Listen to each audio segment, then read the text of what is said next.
اللہ کے نبی علیہ السلام دعا فرما رہے ہیں اللہم اعز الاسلام بحب الحازین الرجلین الیک، اے اللہ ان دو میں سے جو تمہیں زیادہ پسند ہو ان کے ذریعے اسلام کو عزت عطا فرما، بأبی جہل و بعمر ابن الخطاب، اس میں ابو جہل ہے اور عمر ابن الخطاب ہے۔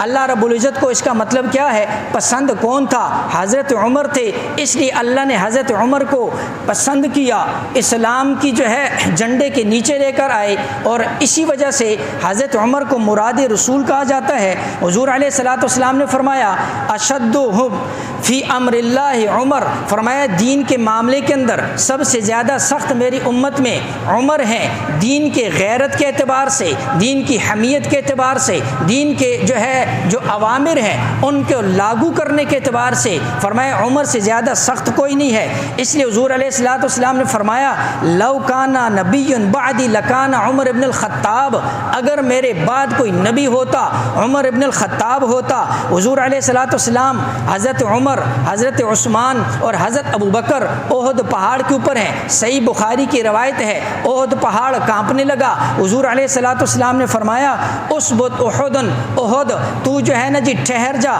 فانما علیک نبی و صدیق و شہیدان، فرمایا کہ اے احد ٹھہر جا، تیرے اوپر اس وقت ایک نبی کھڑا ہے، ایک صدیق کھڑا ہے، دو شہید کھڑے ہیں۔ اس لیے علماء نے لکھا حضرت عمر کی شہادت کی گواہی اللہ کے نبی علیہ الصلوۃ والسلام نے حضرت عمر کی زندگی کے اندر یہ عطا فرما دی تھی۔ اس لیے حضرت عمر دعا کیا کرتے تھے، فرمایا اللہ موت تجھ سے مانگتا ہوں، شہادت کی مانگتا ہوں، لیکن تیرے نبی کے دیار کے اندر، تیرے نبی کے اس جو ہے نا جی دار الحجرت کے اندر، تیرے نبی کے شہر کے اندر مانگتا ہوں، شہادت بھی مانگتا ہوں، تیرے نبی کے شہر کے اندر بھی مانگتا ہوں۔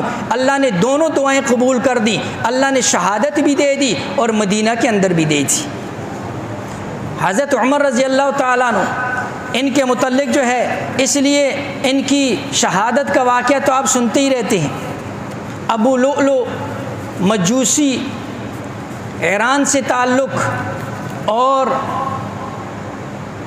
آگ کا پرستش کرنے والا، چکیاں بناتا، حضرت مغیرہ رضی اللہ تعالیٰ عنہ کا جو ہے یہ غلام، اس نے آ کر شکایت کی، فرمایا عمر حضرت مغیرہ مجھ سے ٹیکس زیادہ لیتے ہیں، محصول زیادہ لیتے ہیں۔ فرمایا تو نجار بھی ہے، بڑھئی بھی ہے، 3-4 پیشے تجھے آتے ہیں، اس اعتبار سے تیرا محصول بہت کم ہے۔ اس کو یہ بات ناگوار گزری۔ حضرت عمر رضی اللہ تعالیٰ عنہ نے اس سے ایک دفعہ کہا تو مجھے چکی بنا کر دے۔ اس ظالم نے کہا میں ایسی چکی بناؤں گا جس کی شہرت جو ہے چاروں دانگ عالم کے اندر ہوگی۔ حضرت عمر رضی اللہ تعالیٰ عنہ صاحب فراست تھے، فرمایا اس نے مجھے قتل کی دھمکی دی۔ صحابہ نے کہا کہ اس کے خلاف، فرمایا نہیں ایسا تو نہیں ہو سکتا، ایک بندے نے اقدام کیا ہی نہیں ہے، پہلے اس کو سزا دے دی جائے۔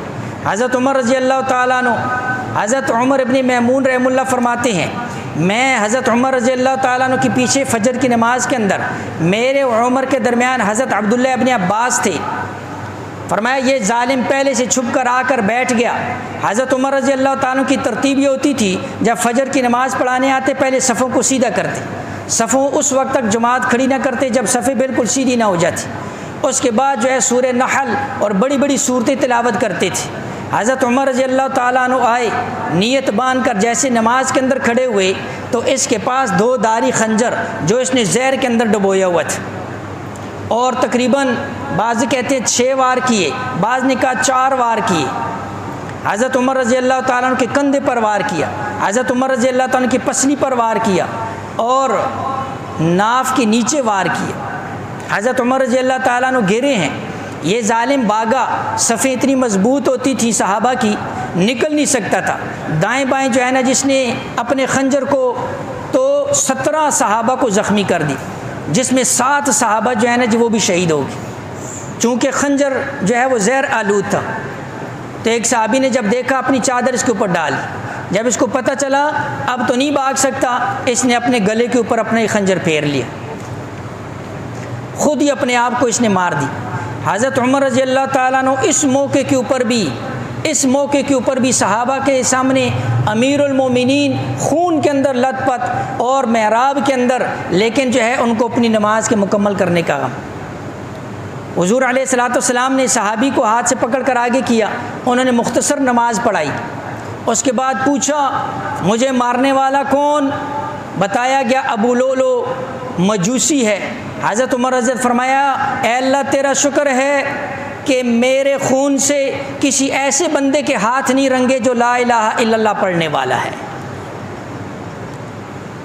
اس کے بعد لمبا قصہ ہے، خیر یہ تین ان کو گھر لے جایا گیا، جو پلاتے جو ہے پیٹ کے ذریعے باہر، صحابہ کو پتہ لگ گیا اب یہ نہیں بچے، بیٹے کو بھیجا، فرمایا جاؤ اما عائشہ صدیقہ رضی اللہ تعالیٰ عنہ سے اجازت لے کر آؤ، میں اپنے 2 دوستوں کے ساتھ دفن ہونا چاہتا ہوں، لیکن خبردار جا کر یہ نہیں کہنا امیر المومنین نے بھیجا ہے، کہنا عمر ابن الخطاب نے بھیجا ہے۔ اب میں امیر المومنین نہیں گئے، دیکھا حضرت عائشہ رضی اللہ رو رہی، فرمایا یہ جگہ میں نے اپنے لیے رکھی ہوئی، لیکن عمر وہ ہستی ہیں جن کو میں اپنے اوپر ترجیح دے سکتی ہوں، لہٰذا بیٹے نے آ کر خوشخبری سنائی، بہت خوش ہوئے، اور پھر اس کے بعد پھر کہا جب میری میت لے جائی جائے دوبارہ اجازت لی جائے، اگر اجازت دیں تو دفنانا ہے، اجازت نہ دیں تو پھر مسلمانوں کے قبرستان میں دفن۔ تو آج تک حضرت عمر رضی اللہ تعالیٰ عنہ، حضرت ابوبکر صدیق، اس لیے حضرت علی رضی اللہ تعالیٰ نے فرمایا اے عمر تو ابو بکر اور اللہ کے نبی علیہ الصلوۃ والسلام سے کیسے جدا ہو سکتا ہے؟ اس لیے کہ میں نے اللہ کے نبی سے ایک دفعہ نہیں کئی دفعہ سنا میں ابو بکر عمر، میں ابو بکر عمر، میں ابو بکر عمر۔ اس لیے اللہ رب العزت نے جو ہے قیامت تک کے لیے جو ہے اسی روزے کے اندر، اور وہ روزہ نہیں ہے، اللہ کے نبی علیہ الصلوۃ والسلام نے فرمایا میرے اس روزے اور میرے ممبر کے درمیان جتنی بھی جگہ ہے یہ جنت کا ٹکڑا ہے، اللہ رب العزت نے دنیا ہی کے اندر ان کو جنتی عطا فرمایا۔